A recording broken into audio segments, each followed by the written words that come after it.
পাবনার ঈশ্বরদীতে বালুমহল দখল নিয়ে ফিল্ম স্টাইলে আবারও এলোপাতাড়ি গুলিবর্ষণের অভিযোগ উঠেছে লালপুরের সেই কাপন বাহিনীর বিরুদ্ধে। এলোপাতাড়ি গুলিতে সোহান হোসেন ২৮ নামের এক রাখাল গুলিবিদ্ধ হয়েছে। ঘটনার পর থেকে ওই এলাকায় উত্তেজনা বিরাজ করছে। আজ শনিবার সকালে ঈশ্বরদী উপজেলার সারা ইউনিয়নের সারা ও ইসলামপাড়া ঘাটে এই ঘটনা ঘটেছে বলে জানা যায়। গুলিবিদ্ধ সোহান মোল্লা ২৮ ঈশ্বরদী মাঝদিয়া চৌধুরীপাড়ার শাহাবুদ্দিন মোল্লার ছেলে।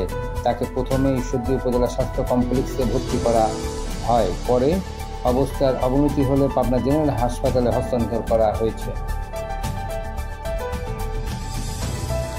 এই ঘটনার পরপরই ঘাট এলাকায় উত্তেজনা বিরাজ করছে। পরিস্থিতি নিয়ন্ত্রণে অতিরিক্ত পুলিশ মোতায়েন করা হয়েছে।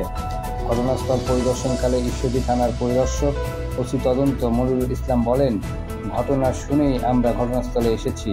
শুনেছি একজন রাখাল গুলিবিদ্ধ হয়েছে, তবে তার নাম পরিচয় এখনো পাইনি।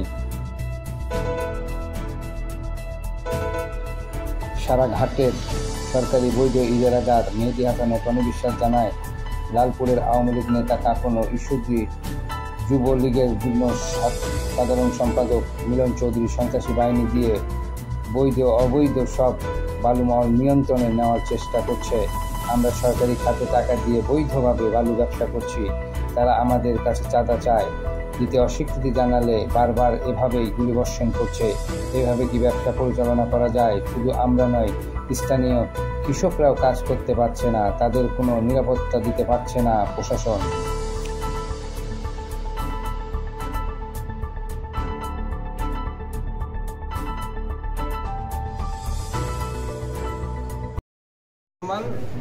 সকালে খাওয়া দাওয়া করে গরুর জন্য ঘাস কাটতে গেছি ইসলামপুরে। ঘাস কাটতেছি, এই সময়তে স্পিড বোর্ডের সাথে নৌকা ছিল। আমি পিছনে দেখতে পাই নাই, ঘাস কাটতেছি, কাটতে কাটতে এই নদী থেকে অতর্কিত হামলা চলে। এর আগেও কয়েকবার চালাইছে, আমি ভয়ে পালাইতে লাগছিলাম, আর এই সাইড থেকে গুলি লাগিয়ে দিচ্ছে। কারণ এই মাঝে মাঝে এভাবে গুলি চালে আমার খুব আতঙ্কিত ভিতরেই আছে। মাঝে মাঝেই গুলি ছাড়তেছে, মাঝে মাঝে এইভাবে আতঙ্কিত হামলা করতেছে। তাহলে আমরা কি বসবাস করবো না ওখানে? এভাবে গুলি যদি মানুষ এভাবে মরে থাকবে, এটা কোনো ইয়ার ভিতরে বললো। একদম মিলন চৌধুরী কাপন বাহিনীর লোকজনের ইয়া যতটুক জানি যে ওরা কাপন বাহিনীর লোকজন। অনেক ধরেই হচ্ছে, কিন্তু আমি তো এভাবে বুঝতে পারি না যে হুট করে আমাদের উপরে হামলা করবে, সাধারণ জনগণের উপরে হামলা করবে। আমরা বুঝতে পারছি গেছি, যাওয়ার পরে ঘাস কাটতেছি, অতর্কিত হামলা করছে। কিসের জন্য করছে, কি কারণে করছে আমরা কিছু ওটা আনুমানিক ১০-১৫ হবে। স্পিড বোর্ডের নৌকাতে তাদের যে অস্ত্র তো দেখিনি, অস্ত্র কি কি ছিল এখন, এই যে গুলি ছিল এখন, এরা কিসের গুলি, কোন অস্ত্রের গুলি, এরা কিভাবে দেখেন, এটাই সেই গুলি।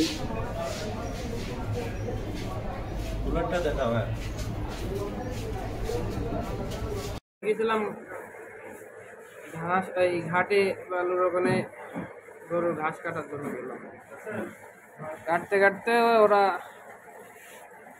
আমি ঘাস কাটতেছি, কাটতে কাটতে ওরা দেখতেছি স্পিড বোট একটা, নৌকা একটা এদিকে আসতেছে। ওরা ওই বালুর ডেজার্ট না বালু কি বালু নিয়ে আসে গাড়িতে, টলার ওর পিছনে স্পিড বোট আর সাইডে নৌকা ছিল।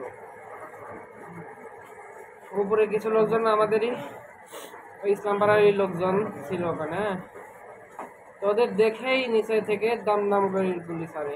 আমি ঘাস কাটতেছি, ঘাস কাটি গুলি করা সাউন্ড শুনে আমি উপরে উঠতে লাগেছি, আমার সাইডে গুলি করে এ পর্যন্ত ভেবে বলতে পারে। আর ওরা কয়টা টলার কিংবা স্পিড বোট ছিল দেখছেন, খেয়াল করছেন? ওরা একটা স্পিড বোট আর একটা নৌকা ছিল, এই দুইটাই আইছে। পরে আর সে কিনা আমি জানি না, আমি পিছনে আর করতে পারি না। গুলি লাগার পরে আমি শুয়ে পড়ছি।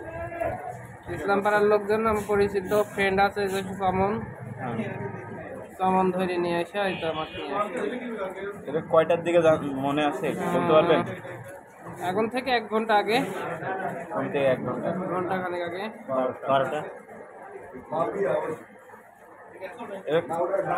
কারা গুলি করতে পারে বলতে পারবেন? কাকন গ্রুপ ভাই, কাকন বাহিনী। কাকন বাহিনী কাকন বাহিনীর লোকজন, কাকন বাহিনী, মিলন চৌধুরী, এরা সব